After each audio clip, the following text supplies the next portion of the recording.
सबको मसीह में जय मसीह की। मैं विश्वास करता हूँ कि आप अच्छे हैं, भले चंगे हैं और परमेश्वर के कार्य को अपने जीवन में देख रहे हैं। और मैं विश्वास करता हूँ कि आज परमेश्वर आपसे इस वचनों के द्वारा बातचीत करेगा। और जब हम आराधना कर रहे थे तब परमेश्वर का आत्मा एक चीज़ मुझसे कहा कि जिस प्रकार यीशु मसीह इस पृथ्वी पे था और यीशु मसीह के पृथ्वी पर रहते हुए यीशु मसीह ने 70 चेलों को क्या किया, भेजा कि वो जाए सुसमाचार सुनाए और उनको समझे कि उनको कितना और तैयार होना है। तो पिछले 6 हफ्ते हर एक जन जो यहाँ पे उपस्थित था, जो स्टेज पे थे, जिन्होंने परमेश्वर के वचन से बांटा, वो सब के लिए वो समय था कि परमेश्वर आप लोगों को बता रहा था कि आपको मुझे आपके जीवन में उसको आपके जीवन में उसकी कितनी ज़रूरत है, ताकि आप और अच्छे से अपने जीवन में और मेहनत करें और अपने आप को तैयार करें, ताकि जो कार्य के लिए परमेश्वर ने आपको चुना है वो कार्य में और अच्छे से आप आगे बढ़ पाओ। हालेलुया। आज का जो मैसेज का टाइटल है, मैं जब घर में ही था मैं तब से प्रेयर कर रहा था, परमेश्वर मेरा पहला मैसेज क्या होना चाहिए, मैं इतने समय के बाद जाऊंगा। तब परमेश्वर ने जो मैसेज दिया वो मैं आपसे शेयर करूंगा। उसका टाइटल है जब आप शोक नहीं मना सकते। क्या है टाइटल?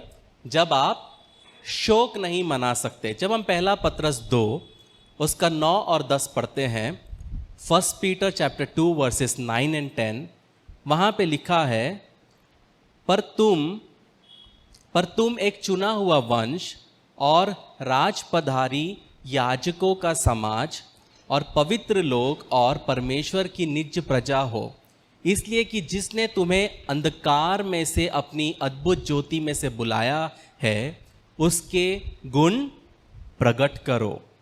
10वां वचन, तुम पहले तो कुछ भी नहीं थे पर अब परमेश्वर ही प्रजा हो, तुम पर दया नहीं हुई थी पर अब तुम पर दया हुई है। तो जब हम 9वां वचन पढ़ते हैं वहां पे एक लाइन है जो बहुत इंपॉर्टेंट है, जिस पे हमारा वचन है, वो है हम कौन है?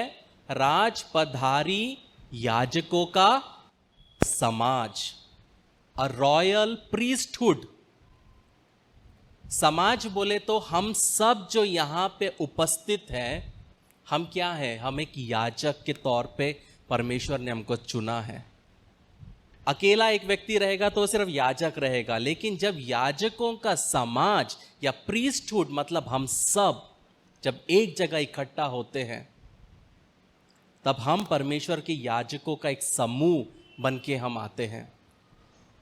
प्रियो, अगर आपके जीवन में आपको कोई बोलेगा कि 40 मंजिल के ऊपर की में जो कांच लगा है उसको जाके तुझे पोंछना है, तो आप में से कितने लोग जाएंगे? और आपके पास में 1000 रुपए है और वहीं पे आपके बाजू में एक व्यक्ति आके बोलता है एक काम कर, तू मेरे को 1000 रुपए दे, मैं चले जाऊंगा, तो आप में से कितने लोग वो 1000 रुपए उसको दे देंगे? मोस्टली हम सब। क्यों? क्योंकि उसमें जोखिम है। वैसे ही बड़े बड़े फ्लाईओवर्स पे जो पेंट करते हैं या बड़े बड़े बैनर्स जो लड़के लोग लगाते हैं, कभी कभी मैं देखता हूँ, मैं क्योंकि मेरा एक दोस्त है जो वो काम करता है, मैं उससे पूछता हूँ डर नहीं लगता क्या? इतना ऊपर वो चढ़ता है रस्सियों से, इतना फास्ट। या जो लोग एसी लगाते हैं 20 फ्लोर 30 फ्लोर के छत पे खड़े होके 4-4 6-6 टन का वो एसी पकड़ के साइड में लगाना छोटी बात नहीं है। वो अपने जान पे खेल के क्या करते हैं? वो काम करते हैं। तो वैसा काम था याजक का काम। पुराने नियम में अगर कोई व्यक्ति याजक है तो उसका जिंदगी भी जोखिम भरा था, उसका जीवन आसान नहीं था। एक याजक को परमेश्वर ने बहुत सारे निर्देश दिए थे। जब हम लेवी व्यवस्था 21 पढ़ते हैं, लेवी व्यवस्था पूरा याजकों के लिए है, पर मैं आपको शॉर्ट में, संक्षेप में कुछ पॉइंट बताऊंगा जो याजक नहीं कर सकते थे। याजक मरे हुए शव को नहीं छू सकते थे। भले ही वो शव उसके माता का हो या पिता का हो। सोच के देखो कि आप एक याजक हो, आपको परमेश्वर ने चुना है, लेकिन आपके पापा की डेथ हो गई, आपकी मम्मी की डेथ हो गई, आप छू नहीं सकते। वो है एक याजक पुराने नियम में। याजक जो है, दूसरा चीज जब हम देखते हैं, याजक अन्य जाति लोगों के जैसे क्या नहीं कर सकता, शोक नहीं मना सकता। हमारा टाइटल क्या है जब आप शोक नहीं मना सकते? याजक के जीवन में कितना भी कुछ हो जाए वो रो नहीं सकता, वो रो नहीं सकता, वो दुख नहीं मना सकता, क्योंकि वो परमेश्वर को क्या करता है, दर्शाता है। क्योंकि यीशु मसीह का स्थान वहां पुराने नियम में याजक का है। जब हम पहला थिस्सलुनीय 4 उसका 13 और 14 पढ़ते हैं, वहां पे एक लाइन लिखा है, इसको क्या लिखा है? हे भाइयों, हम नहीं चाहते कि तुम उनके विषय में जो सोते हैं अज्ञानी रहो। ऐसा ना हो कि तुम दूसरों के समान शोक करो जिन्हें आशा नहीं। हम छाती पीट के नहीं रो सकते, हम दूसरे लोगों के जैसे हम शोक नहीं मना सकते।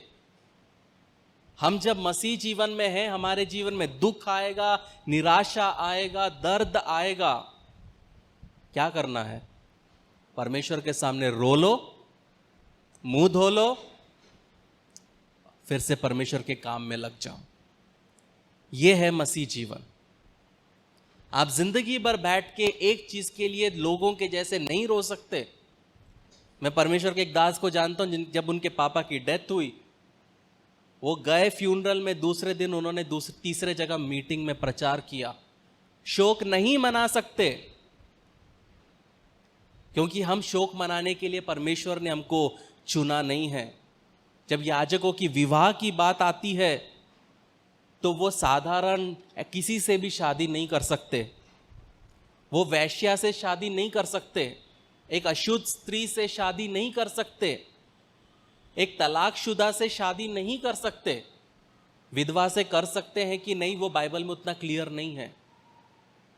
तो शादी भी जब हम उनके लिए देखते हैं, तो बहुत अलग तरीके से परमेश्वर ने स्पेसिफिक दिया है कि तुमको इस प्रकार की लड़की से शादी करना है। और शादी हुआ, और अगर बेटी ने गलत किया, अगर बेटी वैश्या बनी, तो बेटी को माफी नहीं है, बेटी को बाहर ला के सबके सामने जलाया जाता था। क्यों? क्योंकि वो एक याजक की बेटी है। ये पुराना नियम है।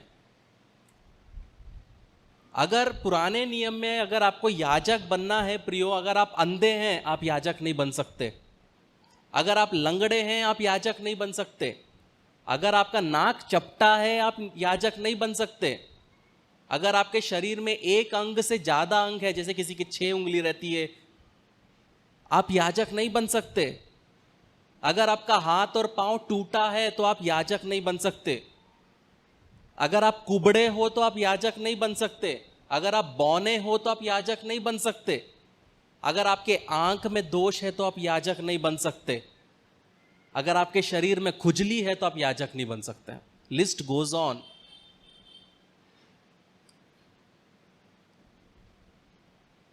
सोचो परमेश्वर का क्राइटेरिया याजकों के लिए, और आज हमको, हम कौन है? हम क्या 6 फुट है? नहीं। हम क्या परफेक्ट है? नहीं। कमियों के साथ आज हम अपने आप को याजक, परमेश्वर का वचन हमको याजकों का समूह बुलाता है। ये सोचने की बात है प्रियो। क्यों? किसकी वजह से? ये चीज परमेश्वर ने याजकों को क्यों दिया? क्योंकि याजकों को परमेश्वर अलग किया, क्योंकि उनके जीवन में क्या था? परमेश्वर का एक बुलाहट है। अगर हम याजक होते हुए अगर मैं सोच रहा हूं कि मैं वैश्या के साथ शादी करूंगा, नहीं हो सकता पुराने नियम में। तो वैसे ही जब हम नए नियम में याजक हैं, हम दुनिया के साथ में क्या नहीं कर सकते? हम रिश्ता नहीं रख सकते। यहां पे क्या दिखाता है? एक सेपरेशन को दिखाता है, एक अलगाव को दिखाता है। तो जब हम लेवी व्यवस्था 11 वहाँ उसका 44 और 45 जब हम पढ़ते हैं, वहाँ लिखा है, क्योंकि मैं तुम्हारा परमेश्वर यहोवा हूँ, इस कारण अपने को शुद्ध करके पवित्र बने रहो, क्योंकि भी मैं क्या है, पवित्र हूँ। इसलिए तुम किसी प्रकार के रेंगने वाले जंतु के द्वारा जो पृथ्वी पर चलता है अपने आप को अशुद्ध ना करना, क्योंकि मैं वो यहोवा हूँ जो तुम्हें मिस्र देश से इसलिए निकाल ले आया हूँ कि तुम्हारा परमेश्वर ठहरूं। इसलिए तुम पवित्र बनो, क्योंकि मैं पवित्र हूं। प्रियो, हमारा परमेश्वर कौन है? पवित्र है। और वो हमसे एक्सपेक्ट करता है कि हम भी क्या करें, हम भी पवित्र बने।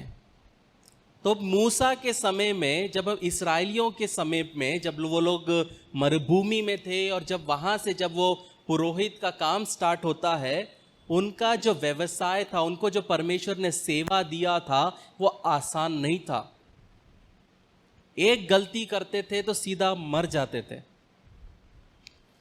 तो वहां पे हम देखते हैं कि परमेश्वर ने हारून और उसके परिवार को परमेश्वर ने पुरोहित के रूप में चुना। हारून और उसके 4 बेटों को, मैं शॉर्ट में सब चीज बताऊंगा, चारों को याजक के तौर पे चुना, लेकिन अभिषेक एक था। दान भिन्न भिन्न हो सकते हैं, पवित्र आत्मा एक है, अभिषेक एक है। लेकिन वहां पे क्या होता है प्रियो, कि जब हारून के 2 बेटे थे, एक का नाम था नादाब और एक का नाम था अबीहू, जब ये पुरोहित बने तो ऑब्वियसली उन्होंने देखा कि उनके सामने लोग आते हैं, बलियां ला रहे हैं, मस्त रिस्पेक्ट मिल रहा है, पापा हाई प्रीस्ट है और ये नॉर्मल प्रीस्ट है, अपना ही बाप का है, ऐसा सोच के चल रहे हैं। थोड़े समय के बाद क्या हुआ प्रियो, एक घटना घटी। घटना क्या घटी? जब हम लेवी व्यवस्था 10 उसका 1 पढ़ते हैं, वहां पे हम देखते हैं क्या लिखा है। तब नादाब और अबीहू नामक हारून के 2 पुत्र ने अपना अपना धूपदान लिया और उसमें आग भरी और उसमें धूप डालकर उस ऊपरी आग को, जिसकी आज्ञा यहोवा ने नहीं दी थी, यहोवा के सन्मुख अर्पित किया। तब यहोवा के सन्मुख से एक आग निकली और उन दोनों को भस्म कर दिया और वे यहोवा के सामने मर गए। परमेश्वर के द्वारा चुने हुए, परमेश्वर के द्वारा क्या किए गए? चुने हुए अभिषिक्त दास।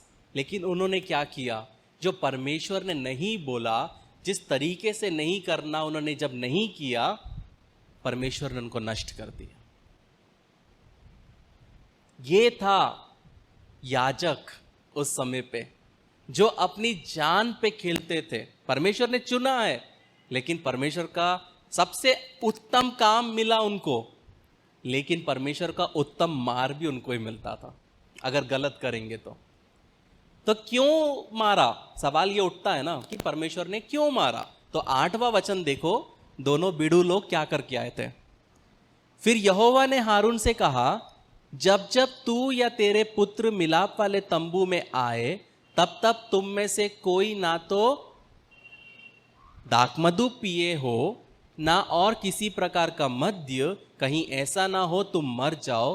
तुम्हारी पीढ़ी से में पीढ़ी ये विधि प्रचलित रहे।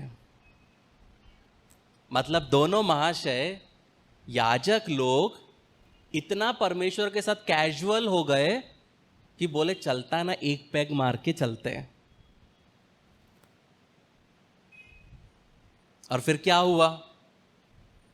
उन्होंने अर्पण किया, लेकिन परमेश्वर ने उनको बारबेक्यू कर दिया। हम वही याजक हैं प्रियो, जो पुराने नियम के याजक थे, उनके जैसे परमेश्वर ने आपको और मुझे चुना है। हमारा जीवन बहुत इंपॉर्टेंट है, हम किस तरह अपने मसीह जीवन को जीते हैं। लेकिन इस वजह से हारून का एक तीसरा बेटा था, उसका नाम था एलियाजर, और एलियाजर का बेटा था पीनहास। पीनहास जो था ये आग से जलने के वजह से, मतलब पापा के दो भाइयों को परमेश्वर ने जलाया है। तो एलियाजर तो जो था वो बहुत भक्ति वाला था, बहुत भय से चलने वाला था, क्योंकि उसके भाई लोग जले हैं। उसने परमेश्वर के कोप को देखा है, इसलिए वो ईमानदारी से चला। तो एक समय आया जब इस्राएलियों में खुले आम पाप चल रहा था। जहां देखो लोग लड़कियों को पकड़ते थे, सेक्स कर रहे हैं, पाप कर रहे हैं, मूर्ति पूजा कर रहे हैं, सब गलती कर रहे हैं। तब एक दिन क्या हुआ, जब गिनती 25 उसका 6 से पढ़ते हैं, मैं पूरा नहीं पढ़ूंगा, वहां पे हम देखते हैं कि जब इस्राएलियों की सारी मंडली मिलाप वाले तंबू के द्वार पर रो रही थी, तब एक इस्राएली पुरुष मूसा और सब लोगों की आंखों के सामने एक मिद्यानी स्त्री को अपने साथ अपने भाइयों के पास ले आया। इसे देखकर एलियाजर का पुत्र पीनहास, जो हारून याजक का कौन था, पोता था, उसने मंडली में से उठकर हाथ में एक बर्छी ली और उस इस्राएली पुरुष के डेरे में जाने के बाद वह भी भीतर गया और उस पुरुष और उस स्त्री दोनों के पेट में बर्छी भेद दी। इस पर इस्राएलियों में जो मरी फैली थी वो थम गई। वो परमेश्वर का वो बड़ा काम के वजह से एक परिवार में एक बेटा पैदा होता है, पीनहास। उसका बाप परमेश्वर के रास्ते पे चल रहा है, और जब वो बच्चा बड़ा हो रहा है, उसके पिताजी ने उसको बोला है, बेटा पाप नहीं करना, ये नहीं करना, वो नहीं करना। तेरे को याद है ना तेरे चच्चा का क्या हुआ? चच्चा को भूलना नहीं। हमारा परमेश्वर जलाने वाला कौन है? अग्नि है। और एक दिन जब पाप चल रहा है और परमेश्वर का दंड पड़ा है, तो ये इसका दोस्त एक लड़की मिद्यानी स्त्री को लेके आता है। और ये क्या करता है? ये नहीं बोलता ठीक है कर ले, ये जाता है, भाला लेता है और ऐसा भेदता है कि दोनों को मार डालता है। और वहां पे उसके उस कार्य के वजह से क्या होता है, जो मरी वहां पे, जो पेंडेमिक, जो बीमारी फैलती है, परमेश्वर उसको रोक देता है। गलती को गलती बोलने से भी परमेश्वर का काम होता है। बहुत बार हम गलती को गलती नहीं बोलते कि ये सोच के कि इंसान को दुख लगेगा, लेकिन यहां पे पीनहास ने गलती को गलती बताया करके वहां पे मरी रुक गई। इसलिए कभी भी किसी की गलती बताने में संकोच नहीं करना है। दिख रहा है गलत कर रहे हैं, बोलो, ताकि वो और एक अच्छा मसीही बन पाए। और ऐसी ही एक घटना नए नियम में भी हुई है। कहाँ हुई है? प्रेरितों के काम 5। वहां पे हम एक दंपति को देखते हैं, अनन्यास और सफीरा। तो क्या लिखा है प्रेरितों 5 उसका 1 से?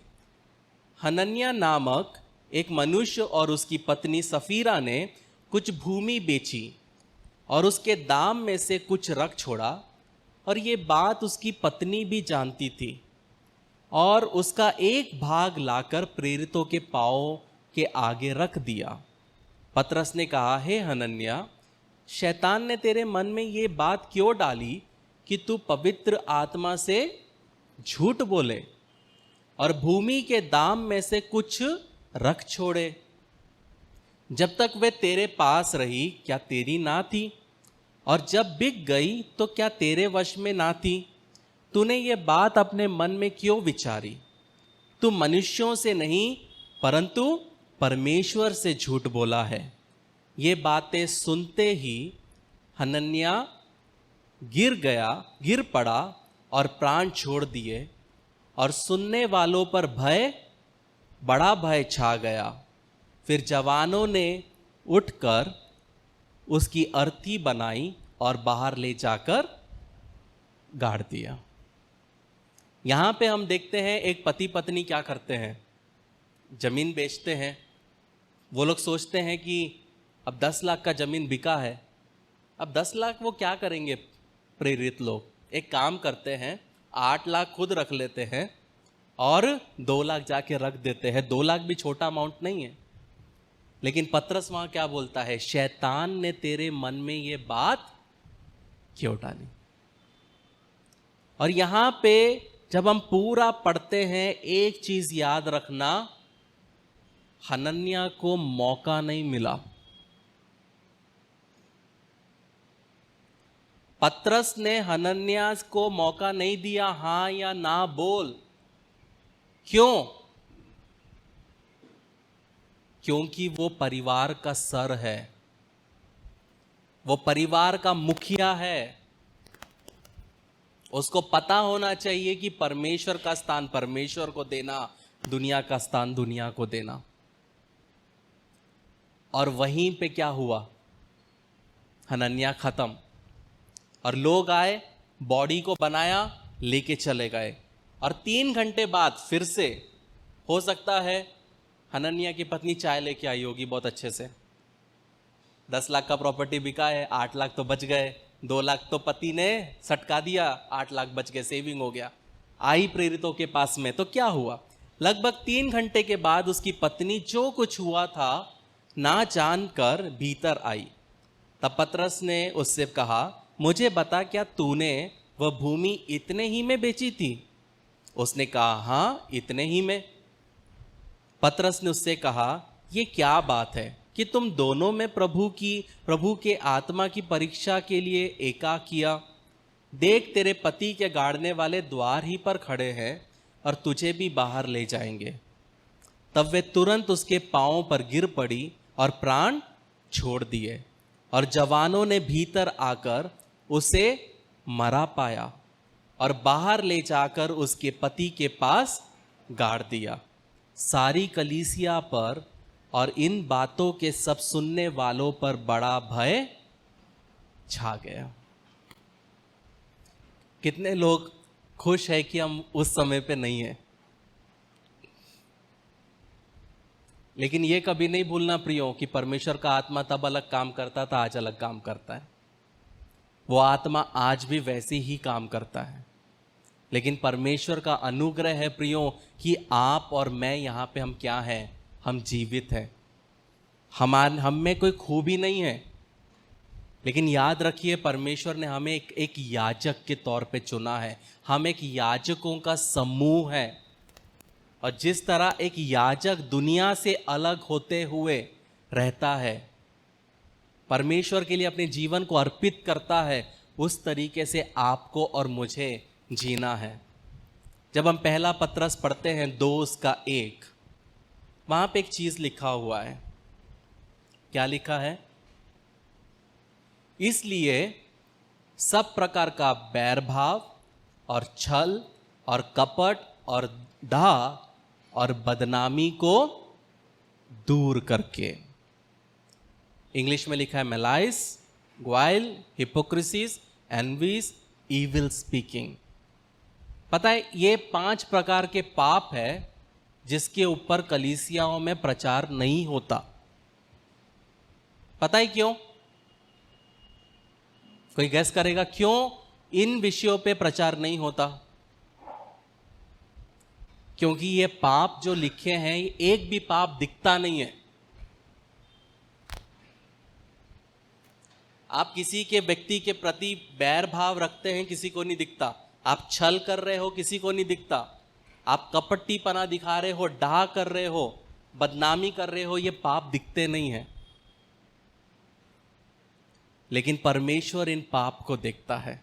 ये चैप्टर का पहला वचन है जिसमें बाद में हमने देखा कि हमको परमेश्वर ने याजकों के जैसे चुना है। इसलिए क्या करना है? वचन क्या कह रहा है? तुम याजक हो, लेकिन सबसे पहले अपने बीच में से हर प्रकार का बैर भाव क्या होता है? गंदगी, जलन, वो कैसे इतना बढ़ गया, वो कैसे इतनी बढ़ गई, हर तरीके का ये गंदगी से हमको क्या करना है? हमको मुक्त होना है। कपट, छल, ये सबको हटाते हुए हमें हमारे मसीह जीवन को जीना बहुत ज़रूरी है प्रियो। अगर हम नहीं रहेंगे तो हम याजकों का समूह नहीं बन पाएंगे। जो परमेश्वर ने हमको चुना है वो कार्य को हम पूरा कभी भी नहीं कर पाएंगे। तो जब हम पहला कुरिन्थियों 5 उसका 11 पढ़ते हैं, वहां क्या लिखा है प्रियो? मेरा कहना यह है कि यदि कोई भाई कहलाकर व्यभिचार या लोभी या मूर्ति पूजक या गाली देने वाला या पियक्कड़ या अंधेर करने वाला हो तो उसकी संगति करना है ना। क्या करना है? मत करना, वरन ऐसे मनुष्य के साथ खाना भी नहीं खाना। किसने बोला है? पास्टर जी ने। मैंने बोला है? ये परमेश्वर का वचन है। ये लिस्ट बना के आप अपने आप को जांच लो कि इसमें से कितने लोगों के साथ आप उठते हो, बैठते हो और खाते हो, पीते हो। और आप बोल रहे हो कि परमेश्वर मेरी क्यों नहीं सुनता, परमेश्वर मुझसे बात क्यों नहीं करता। ये ऐसी बात हो गई प्रियो कि जब घर में बच्चे हुए तो माँ बाप ने बच्चों को काम करना नहीं सिखाया। बचपन से बच्चों ने जो मांगा थाली पे दे दिया, और फिर अचानक से जब बच्चे 20-22 साल के हो गए तो माँ बाप थक रहे हैं, माँ थक रही है, और माँ बोलती कि पास्टर जी दुआ करो मेरा बच्चा सुधर जाए। कैसे सुधरेगा? जब तुमने बचपन से अपने बच्चों को काम करना नहीं सिखाया। मैं एक बाप को जानता हूं, उसका बेटा 28 साल का है। 28 साल के बेटे का पैंट बाप धोता है। ऐसी औलाद से तो औलाद ना हो वो बेहतर है।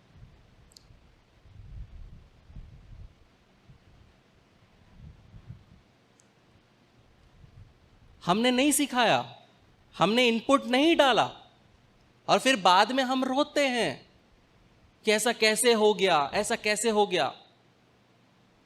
मेरे पास में एक चीज है जिसमें लिखा है कि बच्चे को 3 साल की उम्र से क्या क्या काम कराना चाहिए। 3 साल की उम्र से। 6 साल का बच्चा अगर अपनी चड्डी नहीं धोता तो गलत है, उसको सिखाना है। 3 साल की उम्र से छोटा छोटा काम करना बच्चे को अगर आप सिखाओगे नहीं तो बड़ा होके वो लेंदरा बनेगा, वो कोई काम का नहीं रहेगा, कोई काम की नहीं रहेगी। यह हमारी जिम्मेदारी है। अगर हम हमारे बच्चों को तैयार नहीं करेंगे तो बाद में जाके हम उसका भुगतेंगे। तो जब हम चाहते हैं कि परमेश्वर हमें उपयोग में लाए तो बहुत जरूरी है कि हम हमारे जीवन में कार्य करें। मुझसे बहुत लोग कॉल करके बोलते ब्रदर ये नहीं हो रहा, वो नहीं हो रहा। हो सकता है गलती परमेश्वर की है ही नहीं। परमेश्वर तो चाहता है हमारे जीवन में कार्य करे, परमेश्वर चाहता है हम बढ़ोतरी करें, परमेश्वर चाहता है हमारा परिवार अच्छा हो, लेकिन हमको नहीं चाहिए। हमको पाप करने वाले लोगों के साथ बैठना है, उठना है। हमको गलत लोगों के साथ रहना मजे में आता है, और फिर जब प्रॉब्लम आता है तो हम क्या बोलते? परमेश्वर क्यों? मैं तो चर्च जा रहा हूं, प्रार्थना कर रहा हूं, बाइबल पढ़ रहा हूं। बाइबल क्या कहता है? लिस्ट देता है, संगति मत करना और ऐसे मनुष्यों के साथ खाना भी ना खाना। क्यों ऐसा बोलता है? आप में से बहुत लोगों ने व्हाइट पहना है, नीचे काम चल रहा है, आप ऐसे ही जाओ, 2 मिनट खड़े होके आओ, आप में से कितनों का शर्ट वैसे ही रहेगा? रहेगा किसी का? नहीं। तो जब आप एक गलत व्यक्ति के साथ उठोगे, बैठोगे, रहोगे, आपको लगेगा नहीं हो रहा कुछ। धूल, जो लोग घर साफ करते हैं वो एक चीज जानते हैं, धूल एक दिन में नहीं जमती। जमती है? नहीं जमती है। लेकिन अगर 10-15 दिन तक आप घर साफ नहीं करोगे तो जब आप वो धूल को उठाओगे तो एक मुट्ठी धूल उठेगी, आप उसको गमले में डाल पाओगे। वही है ये वचन। पहले दिन जाओगे हल्की परत, 1.5 महीना 2 महीने के बाद थोड़ा सा दिखेगा, 1 साल के अंदर शैतान ने आपको क्या कर दिया? नष्ट कर दिया। हमको परमेश्वर ने एक पुरोहित के नाई चुना है प्रियो। अगर हम अपना अभिषेक को, बुलाहट को संभाल के नहीं रखेंगे, शैतान चाहता है कि हम नष्ट हो। शैतान चाहता है हमारे बच्चे नालायक निकले। शैतान चाहता है हमारा परिवार नष्ट हो, हम जॉबलेस हो, हम हमेशा टेंशन में जिए। शैतान चाहता ही वो है, और वो चाहता है और हम 2 कदम और बढ़ा के देंगे तो क्या होगा? हम वो खुली तिजोरी के नाई अपनी जिंदगी को क्या करेंगे? दे देंगे। पुराने नियम में जब ये हादसा हुआ, आरोन का दोनों बच्चे जले, परमेश्वर ने मार डाला। उसके बाद में परमेश्वर का एक काम हुआ जो कि लॉज था, आज्ञाओं के द्वारा लोग चलने लगे। जब नए नियम में अनन्यास और सफीरा मरी, उसके बाद से एक चर्च एज चालू हुआ। चर्च एज मतलब कलीसिया का समय चालू हुआ। लेकिन दोनों जगह परमेश्वर ने अपने ही लोगों के द्वारा उदाहरण बनाया। आरोन के 2 बच्चे जो पुरोहित थे, उनको उदाहरण बनाया अपने लोगों के लिए कि देख, अगर ये पुरोहित जो मेरे तंबू में आता है, अगर इसके लिए मैं ये कर सकता हूं तो तेरे साथ क्या होगा? वहीं पे अनन्यास सफीरा कलीसिया के लिए क्या बने? उदाहरण बने कि हमें वो गलती नहीं करना है। अनन्यास और सफीरा की गलती ये नहीं थी प्रियो, उन्होंने झूठ बोला, उनका ही था वो परमेश्वर को बोल सकते थे, मेरे को 10 लाख मिला है, मैं 2 लाख देना चाहती हूं, कुछ नहीं होता। लेकिन वो जो पीछे में पति पत्नी के बीच में, वो पाप हो गया। प्रियो, पैसा आपका है, परमेश्वर को आपका पैसा नहीं चाहिए। लेकिन जब आप गंदगी भरते हो और परमेश्वर को बेवकूफ बनाने की कोशिश करते हो, वो पाप हो जाता है। तो इसलिए याद रखो प्रियो, हम एक चुनी हुई कौन है? प्रजा है। हम चुने हुए लोग हैं। यहां पे अगर लोग कम हो रहे तो इसका टेंशन नहीं है मुझे, बल्कि मैं और खुश होता हूं, क्योंकि रिफाइन होते जा रहा है। और जितना रिफाइन होगा उतना अच्छा कलीसिया बनेगा। परमेश्वर चाहता है हम सब फल लाए, आगे बढ़े, ताकि परमेश्वर का राज्य हमारे जीवन में क्या हो? उसकी इच्छा पूरी हो। हम औरों के जैसे नहीं हैं प्रियो, हम औरों के जैसे नहीं हैं। हमारे जिंदगी में दर्द है, दुख है, लेकिन उस दर्द और दुख के बीच में भी हमको जाके दूसरे के लिए दुआ करना है, दूसरे के लिए प्रार्थना करना है, दूसरे को प्रोत्साहित करना है। ये है मसीह जीवन। हमारे जीवन में दुख आ गया, हम क्या करते हैं? एलिया को जज़ेबेल ने बोली, अब तो देख तेरे को मारती, और एकदम से जिसने स्वर्ग से आग गिराया, वो परमेश्वर का दास जाके बोलता है, परमेश्वर मुझे उठा ले। नहीं प्रियो, परिस्थिति के अनुसार अगर आपका जीवन, परिस्थिति के अनुसार अगर आपका आत्मिक जीवन बदलता है, मतलब आपके जीवन में बहुत बड़ी कमी है। मेरे जीवन में आज मैं जो प्रेशर में हूं वो सिर्फ नेहा जानती है, लेकिन उस प्रेशर के बीच में भी परमेश्वर को प्रथम स्थान देते हुए जो परमेश्वर का काम करना है वो मैं करता हूं। मैं भी रो सकता हूं, मैं भी गिड़गिड़ा सकता हूं। नहीं, हम चुने हुए प्रजा हैं। हमारा व्यवहार, हमारा बोलचाल, हमारा चाल चरण, सब चीज मैटर करता है। परमेश्वर इन वचनों से आशीषित करे। तो आप विवाह के लिए आगे कदम बढ़ाने को तैयार हैं। बधाई। इससे पहले कि आप अपनी शादी के दिन की तैयारी में जुट जाएं, योजना बनाएं और परेशान होने लगें, एक सबसे महत्वपूर्ण बात न भूलें, आपकी शादी। एक अध्ययन के अनुसार विवाह पूर्व परामर्श या वैवाहिक थेरेपी पूरा करने वाले जोड़ों में तलाक की संभावना 31% तक कम होती है और कोर्टशिप टू मैरिज इसमें आपकी मदद करता है। हमारे कोर्स और पाठों में विवाहित जीवन के संघर्षों, वास्तविकताओं और रोजमर्रा की दिनचर्या जैसे कई विषय सम्मिलित किए गए हैं। इस कार्यक्रम पर कई जोड़ों का भरोसा रहा है जो जिंदगी के इस नए स्तर पर जाने के लिए तैयार हैं। लेकिन इसके लिए सिर्फ हमारी बात को ही न माने, आप अपना पहला पाठ मुफ्त सीख सकते हैं। एक बार जब आप कोर्टशिप टू मैरिज के साथ रजिस्ट्रेशन करते हैं तो आप हमारी 30 दिन की मनी बैक गारंटी द्वारा भी सुरक्षित रहते हैं और आप तैयार हैं एक सुखी वैवाहिक जीवन के लिए। courtship2marriage.com पर आज ही अपना पहला लेसन शुरू करें।